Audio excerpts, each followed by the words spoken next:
ನಮಸ್ತೆ. ಸಾಗರ ಈ ಭಾಗದ ಎಲ್ಲ ಯಕ್ಷಗಾನ ಅಭಿಮಾನಿಗಳಿಗೆ ಚಾರ್ವಾಕ ಮತ್ತು ಸುದ್ದಿ ಸಹ್ಯಾದ್ರಿ ಪತ್ರಿಕಾ ಬಳಗದ ಪರವಾಗಿ ನಮಸ್ತೆ. ಸ್ನೇಹಿತರೆ, ಕಳೆದ ವರ್ಷದಿಂದ ಚಾರ್ವಾಕ ಮತ್ತು ನಮ್ಮ ಗೆಳೆಯರೆಲ್ಲ ಸೇರಿಬಿಟ್ಟು ಇಡಗುಂಜಿ ಮಹಾಗಣಪತಿ ಯಕ್ಷಗಾನ ಮಂಡಳಿಯ ಯಕ್ಷಗಾನವನ್ನು ಮಾಡ್ಕೊಂಡು ಬಂದಿದ್ದೀವಿ. ಈ ಬಾರಿ ನಾವು ಚಾರ್ವಾಕ ಮತ್ತು ಸುದ್ದಿ ಸಹ್ಯಾದ್ರಿ ಪತ್ರಿಕಾ ಬಳಗದ ವತಿಯಿಂದ ಈ ಒಂದು ಯಕ್ಷಗಾನ ಪ್ರದರ್ಶನವನ್ನು ಇಟ್ಕೊಂಡಿದ್ದೀವಿ. ಈ ಯಕ್ಷಗಾನದ ಪ್ರಸಂಗ ಸೀತಾಪರಣ, ನಮ್ಮ ಪಾರ್ಸಸುಬ್ಬ ವಿರಚಿತ ಸೀತಾಪರಣ ಎಂಬ ಯಕ್ಷಗಾನವನ್ನು ಇದೇ ಸಾಗರದ ಶ್ರೀನಗರದಲ್ಲಿರುವಂತಹ ನೃತ್ಯ ಭಾಸ್ಕರ ಸಭಾಂಗಣದಲ್ಲಿ ಈ ಒಂದು ನಾಳೆ ಭಾನುವಾರ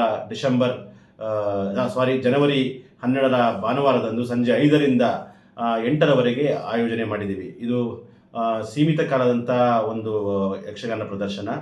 ಈ ಯಕ್ಷಗಾನವನ್ನು ಇದು ಬೇರೆ ಥರದ ಯಕ್ಷಗಾನ. ಈ ಯಕ್ಷಗಾನವನ್ನು ಇದು ನಿರ್ದೇಶಿತ ಯಕ್ಷಗಾನ. ಈ ಯಕ್ಷಗಾನವನ್ನು ಕೆರೆಮನೆ ಶಿವಾನಂದ ಹೆಗಡೆಯವರು, ಶಂಭು ಹೆಗಡೆಯವರ ಮಗ ಮತ್ತು ಶಿವರಾಮ ಹೆಗಡೆಯವರ ಮೊಮ್ಮಗ ಶಿವಾನಂದ ಹೆಗಡೆಯವರು ಈ ಒಂದು ಯಕ್ಷಗಾನವನ್ನು ನಿರ್ದೇಶನ ಮಾಡಿದ್ದಾರೆ. ದಯಮಾಡಿ ತಾವುಗಳೆಲ್ಲ ಬರಬೇಕು ಅಂತ ನಾವು ಕೇಳ್ಕೊತೀವಿ. ಕಾರಣ ಇನ್ನೊಂದು ಮುಖ್ಯವಾಗಿ ಹೇಳ್ತೇನೆ, ನೃತ್ಯ ಭಾಸ್ಕರ ಏನಿದೆ ಅದು ಸೀಮಿತ ಆಸನಗಳಿರುವಂಥ ಒಂದು ಸಭಾಂಗಣ. ಹಾಗಾಗಿ ದಯಮಾಡಿ ಎಲ್ಲರೂ ಕೂಡ 5 ಗಂಟೆಗೆ ಸರಿಯಾಗಿ ಬರಬೇಕು ಅಂತ ನಾನು ವಿನಂತಿ ಮಾಡ್ತೇನೆ. ಯಾಕಂದರೆ ಕೇವಲ ಒಂದು 200-250 ಆಸನಗಳ ವ್ಯವಸ್ಥೆ ಮಾಡಲಿಕ್ಕೆ ಮಾತ್ರ ಸಾಧ್ಯ ಆಗುತ್ತೆ. ಹಾಗಾಗಿ ದಯಮಾಡಿ ಪ್ರತಿಯೊಬ್ಬರು ಸರಿಯಾಗಿ 5 ಗಂಟೆಗೆ ಈ ಒಂದು ನೃತ್ಯ ಭಾಸ್ಕರ ಸಭಾಂಗಣಕ್ಕೆ ಆಗಮಿಸಬೇಕು.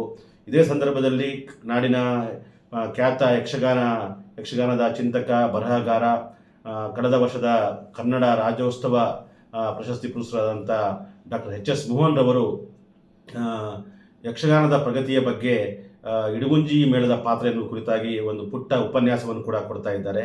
ದಯಮಾಡಿ ತಾವೆಲ್ಲರೂ ಆಗಮಿಸಿ ಈ ನಮ್ಮ ಪತ್ರಿಕಾ ಬಳಗದ ಸಹಕಾರಕ್ಕೆ, ಒಂದು ಪ್ರಯತ್ನಕ್ಕೆ ತಾವೆಲ್ಲ ಸಹಕಾರ ಕೊಡಬೇಕು ಅಂತ ನಾನು ವಿನಂತಿ ಮಾಡ್ತೇನೆ. ನಮ್ಮ ಈ ಒಂದು ಚಾರ್ವಾಕ ಮತ್ತು ಸುದ್ದಿ ಸಹ್ಯಾದ್ರಿ ಪತ್ರಿಕಾ ಬಳಗದ ಈ ಒಂದು ಪ್ರಯತ್ನಕ್ಕೆ ನಮಗೆ ಸಾಥ್ ನೀಡಿದವರು ಸಾಗರ್ ಸುದ್ದಿವಾಹಿನಿಯ ಸಂದೀಪ್ ಸಾಗರ್ ಮತ್ತು ಅವರ ಬಳಗ, ಅವರಿಗೆ ನಾವು ಧನ್ಯವಾದ ಹೇಳಕ್ಕೆ ಬಯಸ್ತೇವೆ. ಈ ಕಾರ್ಯಕ್ರಮಕ್ಕೆ ಸಹಕಾರ ನೀಡತಕ್ಕಂಥ ಸಾಗರ ಸುದ್ದಿ ಪತ್ರಿಕಾ ಬಳಗದ ಎಲ್ಲ ಗೆಳೆಯರಿಗೆ ತುಂಬ ಹೃದಯದ ಧನ್ಯವಾದಗಳನ್ನು ಅರ್ಪಿಸ್ತೇವೆ. ಈ ಒಂದು ಯಕ್ಷಗಾನಕ್ಕೆ ನೀವು ಬನ್ನಿ, ನಿಮ್ಮವರನ್ನು ಕರೆತನ್ನಿ ಅಂತ ನಾವು ಬೇಡ್ತಾ ಇದ್ದೀವಿ. ಎಲ್ಲರಿಗೂ ನಮಸ್ಕಾರ. ನಾನು ಚಾರ್ವಾಕ ರಾಘವೇಂದ್ರ, ಪ್ರಧಾನ ಸಂಪಾದಕ ಚಾರ್ವಾಕ ಸುದ್ದಿವಾಹಿನಿ. ನಾನು ರಾಘವೇಂದ್ರ ತಾಳಗುಪ್ಪ, ಪ್ರಧಾನ ಸಂಪಾದಕ ಸುದ್ದಿ ಸಹ್ಯಾದ್ರಿ ಪತ್ರಿಕಾ ಬಳಗ. ನಮಸ್ತೆ.